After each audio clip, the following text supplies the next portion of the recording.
Hello, loved ones. Thank you for joining me today. And if you're new to the channel, then welcome to the family. Today, we will review Love and Marriage Detroit Season 1 Reunion Part 2. I cannot believe that we are at the end of the road, and this concludes Season 1 for Love and Marriage Detroit. Let me know what you guys have thought about the season. Let me know if you think that it should come back for a season 2. Let me know all of your thoughts about anything that happened in the season, as well as Reunion Part 2. Please like, comment, and subscribe. And with that, let's get started. We pick up just where we left off, but first I want to make a comment about the flashback, because it is just appalling to me that Kolby says that she blew up at Kristina because she did not call her back, and that was not being sisterly. And she said it as if that was clear justification as to why you should blow up at somebody, and I just cannot even imagine. Because if you call me or text me and I don't call you back, but I am in person with you, talking about the reason that we were gonna talk or text, and for that reason you have a right to blow up because I did not call you.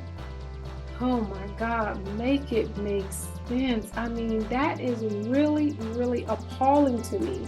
And I love when people clearly state what their issue is, and I think that this kind of goes into what we're gonna see for this reunion part 2. It opens up with Kolby admitting that she is not ready to forgive, and she is literally crying. Kristina goes by her side to console her. Kristina actually does all the talking in this particular scene. She admits that she invited Kolby and Russell to the show, which I think there's been a little controversy over that, but I think that that is consistent with what Carlos has said in his interviews, that Kristina and Branden were like the main couple, and then they created the show around their friends that they recommended to the show. Also, I think in Russell's conversation with Carlos, I think he talked about how they was on vacation and Branden and Kristina had recommended them and told them that they were going to receive a call. And so I don't know why there is a big deal about it that Kristina and Branden recommended. I heard it on social media that Kolby was saying that they didn't, and I don't know if that's true. That could just be a rumor, but it's clear that Kristina and Branden, the show kind of revolved around them because they were the first couple that were seen and chosen, and then they submitted their friends. But Kristina says she would never have done that if she knew that it would ruin their friendship. She is willing to do what it takes to repair the friendship. She admits that when she arrived, she was unsure if she wanted to repair the friendship because of the resistance that she had gotten. But she admits that sometimes the resistance comes from people who want to protect themselves. So I feel like she was very fair and balanced. I feel like she stated her intentions. Hey, I want to repair the friendship. I'm willing to do what it takes in order to do that. You know, I did feel the resistance, but I understand that the resistance comes from protection. Branden and Kolby, they then get up and they give each other a warm embrace, which is really nice to see. Just men being affectionate towards one another out of the love that they have for each other. Carlos says that he thinks that they can mend fences because they had a friendship, and the emotion he is seeing is out of love for one another, and healing should come from a place of love. Russell intentionally hugs Kristina before she takes her seat, goes back to her seat by Branden. At this point, I would love to know more about Kolby's background. She seems deeply hurt by this situation, and she believes that it is Kristina's fault. She is taking no responsibility for it at all. She really believes that all of this started because Kristina did not call her back. And I always say we have to take our victims how we find them.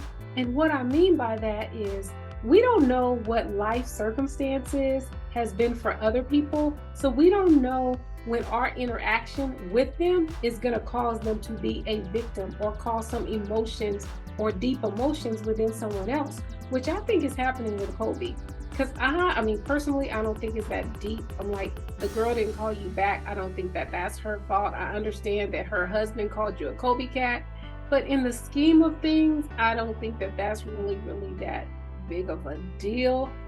I mean, I just don't see it being a big deal, but I am different than Kolby. So I would really like to know Kolby's background as to why she feels so deeply hurt. Because I do believe that those were real tears.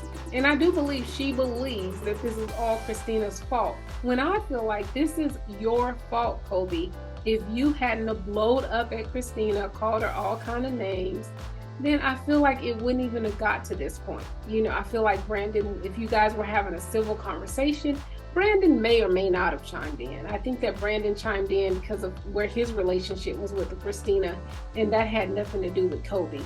And I feel like even though I agree with Kolby that Kristina had to say something to Branden, we see what Kristina says to Branden.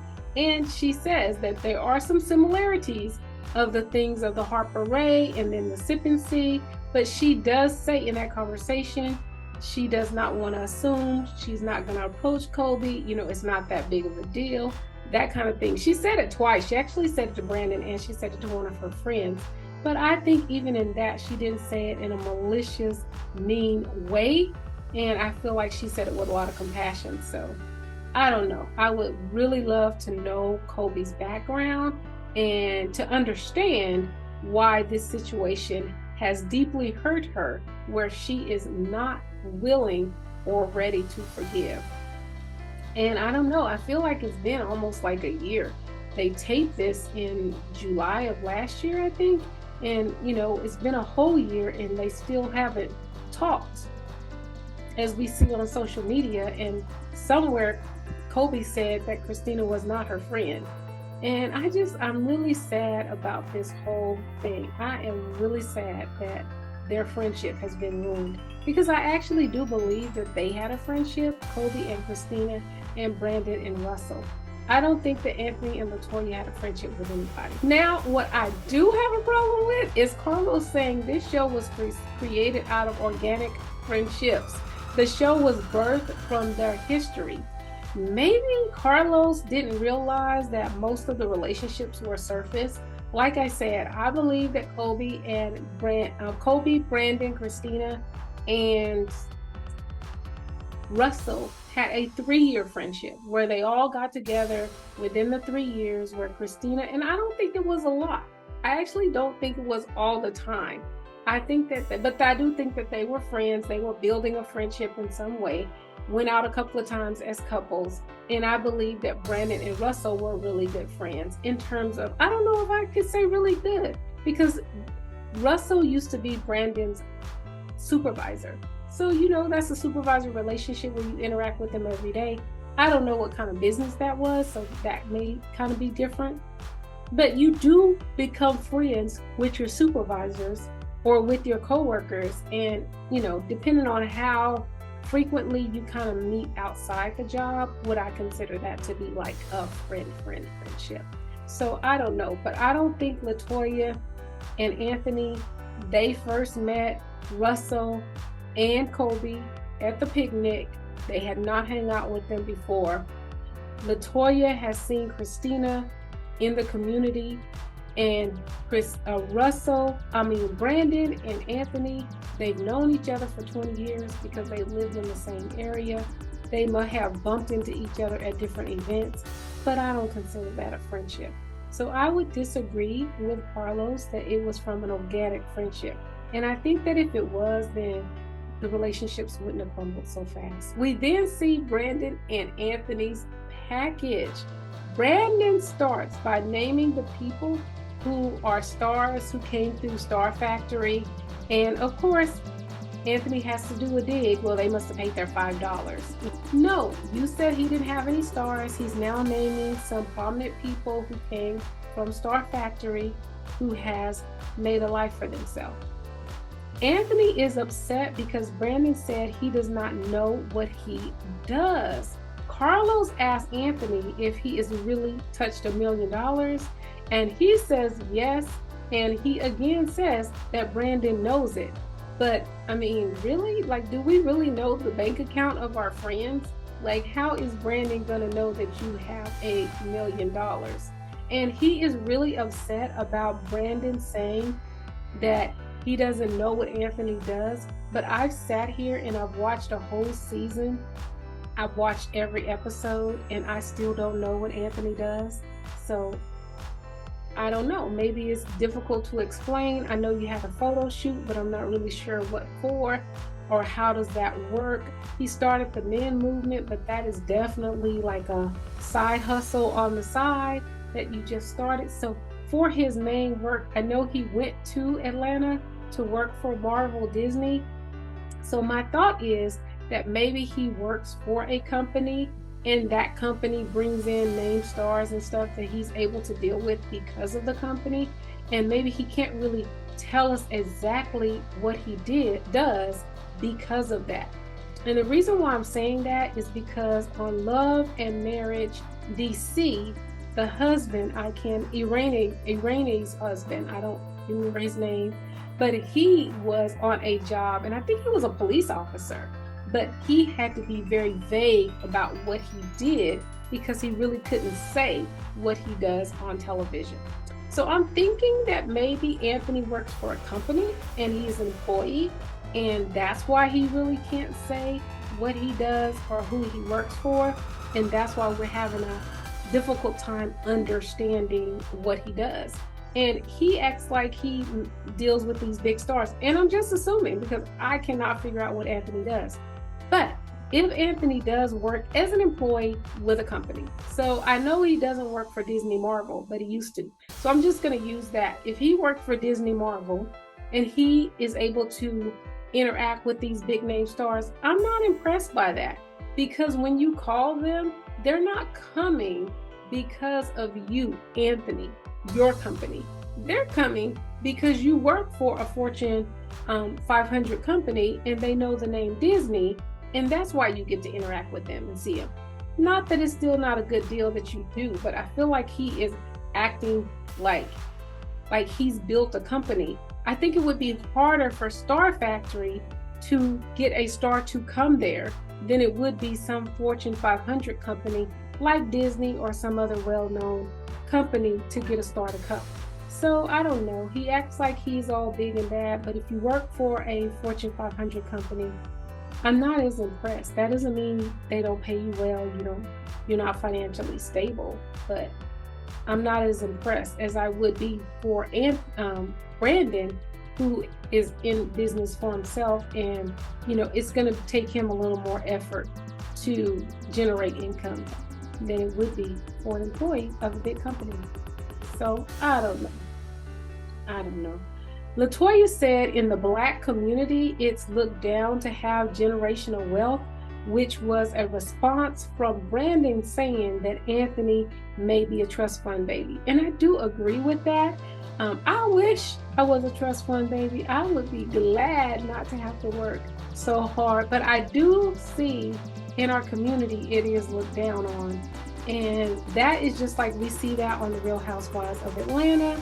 So Candy and Todd, they both have different opinions about how their daughters should be raised. But personally, I would love to be Riley, because Candy is like, look, I have worked hard. I am going to teach my daughter work ethics, but I'm also going to give her some of the amenities that she doesn't have to work for. When they took Riley to school, and I think Riley didn't know how to clean the bathtub or something like that, because she's had maids all her life. She hasn't had to do that. And hey, I'm okay with that. But I still think that because of Candy's work ethic, that Riley will still learn that. And I think that is the thing, that we think that, if we give them everything, then they're just going to be lazy and all this kind of thing. But no, I feel like you can be a balance, and you can teach them both. But I do agree with Latoya that, sometimes it is looked down upon when we have generational wealth. And I think that we all should be striving to provide generational wealth within the Black community, because that's what our counterparts do. Branden admits that he was taking a jab at Anthony by making that comment about his dad, and I wasn't surprised. I feel like that is Anthony's personality. He will back down, he will give in very quickly, because I think he doesn't necessarily like or deal in confusion. And I think it's probably because his mom, we see her and she doesn't deal in confusion, nor did he live in a place of confusion when he was younger. Anthony admits that he and Branden have gone far, but he says that it is not too deep that they cannot come back from. He said if you haven't messed with one another's spouse, if there's no shooting involved and it has nothing to do with money, then you can come back and you can mend fences. And honestly, I can't believe I'm saying this, but I totally agree with Anthony. I have that same feeling, like, you know what, this pettiness, but I'm not a grudge holder, and hey, we can get over it. But some people are not like that. Like Kolby is not like that. I mean, she is really hurt about this situation. She can't get over it, but some people can. So I don't know if Branden and Anthony can get over it, because I don't think that they're really friends in the first place or really like hang out. So I think that they can develop a friendship. And then I think that it'll be on Anthony, because I feel like Anthony created the bad environment between him and Branden. So Anthony would have to show a true change for them to move forward. And I think that Anthony created this bad environment. I think it was because he was trying to create reality TV that would be fun and exciting. And I mean, because going into it, they have to know, like, okay, we're Christian, we're Christians, and we're going through it with a Christian mindset kind of thing. And how is it going to be perceived? I didn't watch it, but I think a Christian cast is going to have a harder time just connecting to the general public in general. So I think that maybe Anthony went in with that idea and tried to create that environment. And so what I'm trying to say that I didn't watch was Grown in Gospel, because that had a gospel twist. I don't think it was renewed for a second season, but that was kind of like a gospel twist. I don't think that all of the kids, because they were children of gospel singers or people in the gospel industry, I don't think that they were all Christians. They kind of did their own path, but that was kind of the concept in Grown in Gospel. So shout out to Carlos for giving Christian kind of like people in our environments and our lives a chance. So for that reason, I really do hope they get a season 2. But I hope that Anthony just goes in it, being himself, not trying to create a storyline. Anthony says that he did not share things that was going on between him and Branden with Latoya, because he did not want it to affect Latoya and Kristina's relationship. And I totally respect him for that. And I don't really care for Anthony at all. But I totally respect Anthony for that, which could make sense, because when Kolby was talking to Latoya in the car, I was like, please, she acting like this the first time she heard that. She knows she heard that before, So maybe that was the first time she had heard it, because maybe Anthony did not share it with her so that it would not affect their friendship. So I really do admire Anthony for that. You have to, that it's going to affect them if they know, because we see what happened once Kolby shared. So I do admire him, even though it didn't work and other people shared. I admire him for having that attitude to kind of protect the friendship between Latoya and Kristina. We then move on to Kristina and Latoya's relationship. And they admit that they were not friends before the show, that they just saw each other every now and then, and Kristina had a positive view about Latoya. But Latoya says that she had heard that Kristina was a user and she wasn't trustworthy, and she is taking ownership for some of the interactions between her and Kristina, because she has a hard time just within her personality to kind of let people in and to accept new friends and relationships. Now, I think that that was like, okay, you heard I was a user, you heard that I was untrustworthy. I mean, that taints your view. That's just going to taint your view and how you look at me. And I think it is just like I say all the time. If there is a kid and that kid is like that kid is characterized as a bad kid, no matter what the kid does, we're gonna be like, oh my God, see, he is bad. I mean, he could be getting on a bus and trip over his tennis shoes or shoelaces. See, look at that, he tripped, he bad. So I don't know if that was really good for Latoya. I feel like that shows that she came in believing, that she wasn't going to get along with her. I mean, I wouldn't really want to get along with or like or want to develop a friendship with someone that I heard was a user and not trustworthy. So I don't know. This just puts more fuel on the fire to say, how are they going to come back from this? Latoya says that Kristina was trying to get her to say things that she was not wanting to say at the prayer brunch, and she sees that as Kristina being a manipulator. Now, you started the conversation, so I'm not sure what she was trying to get you to say, but hey, we all have our own interpretation. Latoya says that she was hurt by Kristina making a comment about her degree. She says she has to prove herself in the corporate world every day. She works in physical therapy where it's male dominant. Not many females and definitely not many African Americans, and she does not want to have to really prove herself with her people. But honestly, you asked for that comment because you were trying to use your degree against Kristina and basically weaponize her with your degree by saying that you could analyze her and what she was doing and it was negative. You were saying you're being manipulative, and I know because I've been to school. No, I would be like, and she really didn't say dog her out about her degree. She just said, is that what your degree got you? And honestly, I would have said the same thing, and I have a degree. But don't use your degree to try to psychoanalyze me and then get mad because I say something about it. And Kristina does admit, hey, I'm very proud of you. I even said it at the beginning of the show. But if you're going to try to use it against me, then of course I'm going to say something. And I think that that is manipulative.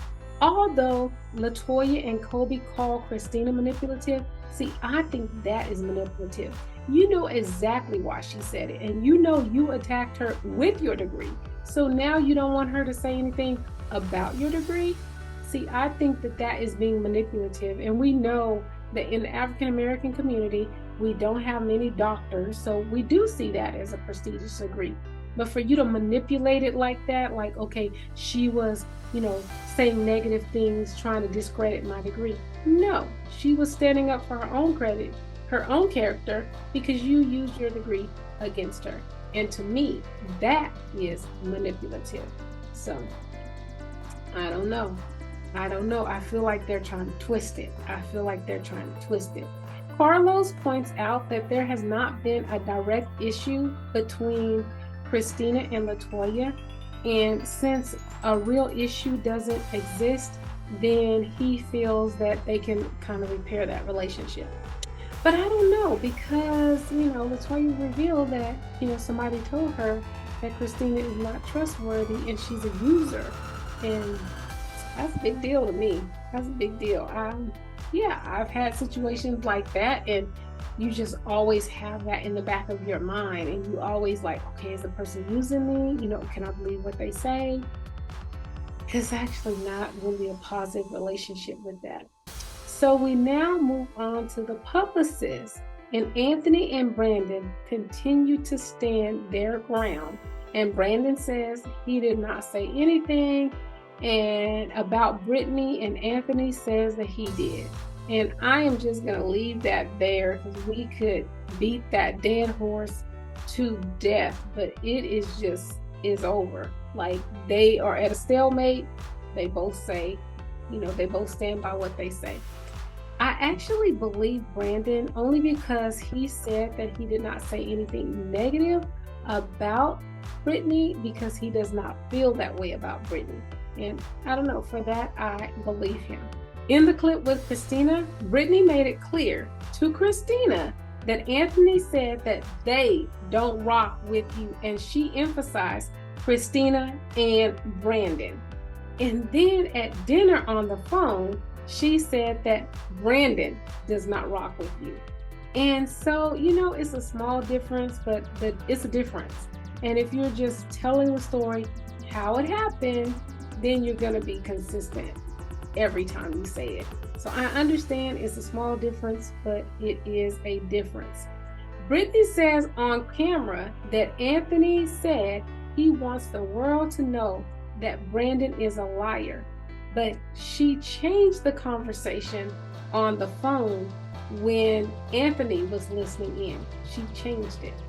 So again, that's a second little something different. It's little, but it makes you go, is Brittany the issue here? I'm going to leave Miss Brittany alone.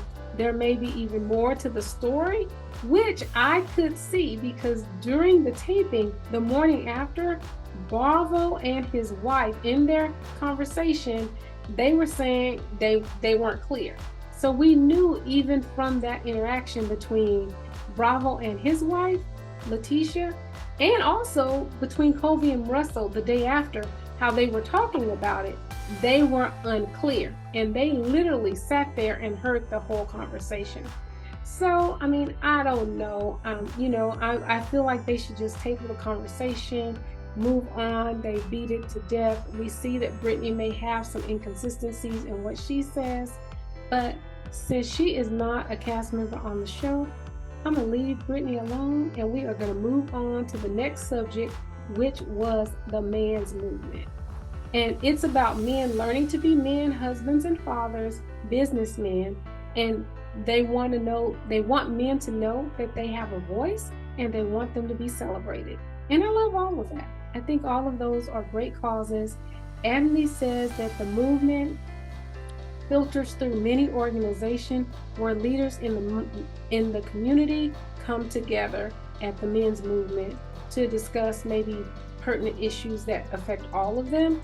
Kristina says that she does not think that Anthony is a male chauvinist, but passionate and want men to be heard. Anthony says when they say it's a man's world, they are not talking about black men. And I guess that's true. So I do think, I'm glad that Anthony is trying to do the men's movement. I love men to step up and be leaders. I go to a church where it's predominantly, where you see a lot of the men being leaders. I'm not going to say it's predominantly men, but the men are out front being leaders. And I love that. Because you see in the church, most of the time the women are doing the work. But at the church that I go to, it's actually men. And I want the men to be leaders. I think that that's consistent with God's word. And I do agree with Anthony that when they say it's a man's world, they are not talking about black men. So we should do more to uplift and support, African-American men and what they're doing, and be more, And I feel like I like this show because of that. I like this show, like Bell Collective. I like Love and Marriage because it does promote marriage, and we don't see that. And I know that a lot of people talk about the men that we see on this show, but I think that's because we don't really see a lot of them. So when they do assert their authority, we like, oh, I can't believe he said that to her. I can't believe, And I ain't saying you should be mean. So I don't think that I'm not talking about when Cliff literally cussed at Latrice. I don't like that. But when he tells Latrice, like, yeah, you should have told me, not signed the contract before we talked about it. I think that that's fair. And I don't think that he's trying to be controlling because of that.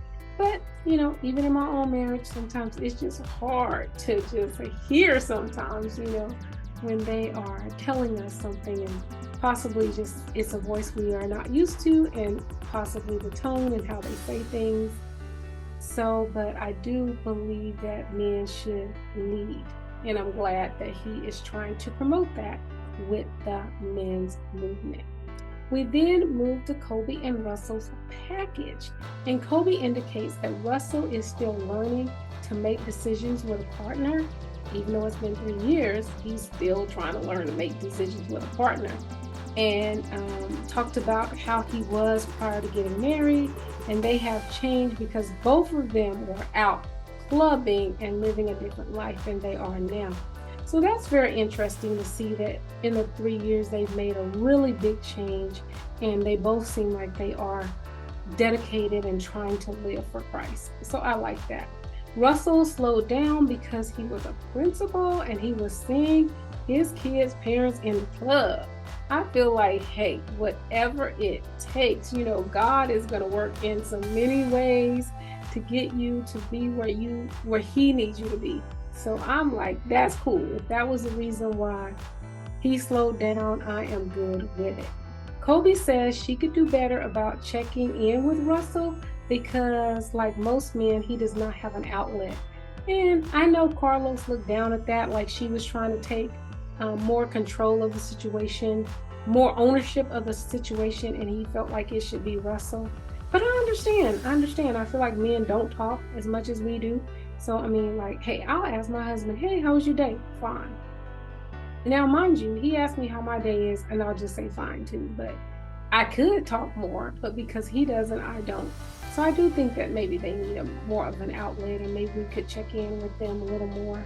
I don't know what she gonna do to get him to talk. He might be a talker. I don't know. I don't think he is actually. So I don't know. But I didn't think that she was taking on the accountability as if she was the issue. I think that she was just trying to find ways in order to allow her husband to have more dialogue and to say the things that he needed to say, because some men are quiet. Carlos says that all men need to step it up and allow their wives to go through the journey with them. Can't argue with that, Carlos. I agree. Most men need to step it up, learn how to communicate, allow your wife to go through the journey with you. Well said. What's next for everyone? We are coming to the end, and we get to hear what is next for everyone. So Kristina and Branden are going back to counseling and getting closer to God. So I really like that. A lot of people don't say that, but they're trying to grow closer to God. So I thought that was great. Anthony and Latoya, they will continue to grow opulence. Kolby then reveals her big announcement. Kolby announces that she is pregnant with her second child. So congratulations to Russell and Kolby. I think that's absolutely wonderful. And it was awkward because Kristina kind of didn't know how to react. She didn't know whether she should go hug Kolby or whatever as everybody was celebrating. And I'm sure because they still haven't kind of like mended that relationship. But it was kind of awkward to see. And they ended the show with a toast with opulence. Most of them had water because they don't drink. And I understand they wanted to send it out with opulence to promote Latoya's brand, but most of them don't drink. Carlos don't drink. Kristina don't drink. Kolby's pregnant, so she's not drinking. I don't remember if she drinks or not, but Russell doesn't drink. So, but it was a nice way to salute Latoya and her business. And that was the end of season 1 of Love and Marriage Detroit. I do hope that they come back for a second season. I don't know how they're going to repair this cast. I'm okay if they get new players and a new cast.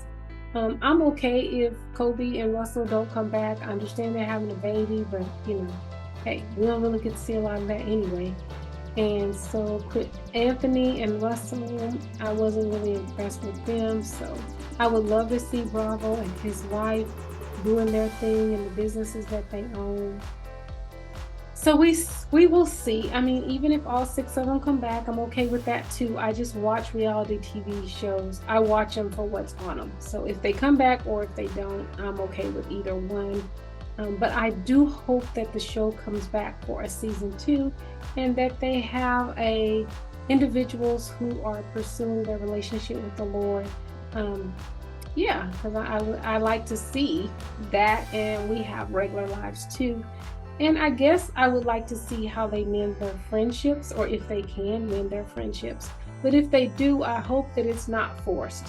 Just bring them back, put them in some situations, see how it goes. It might work, it may not.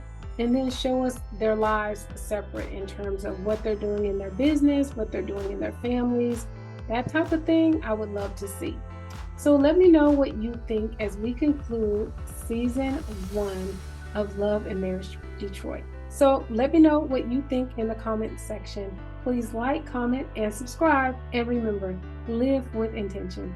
Be intentional.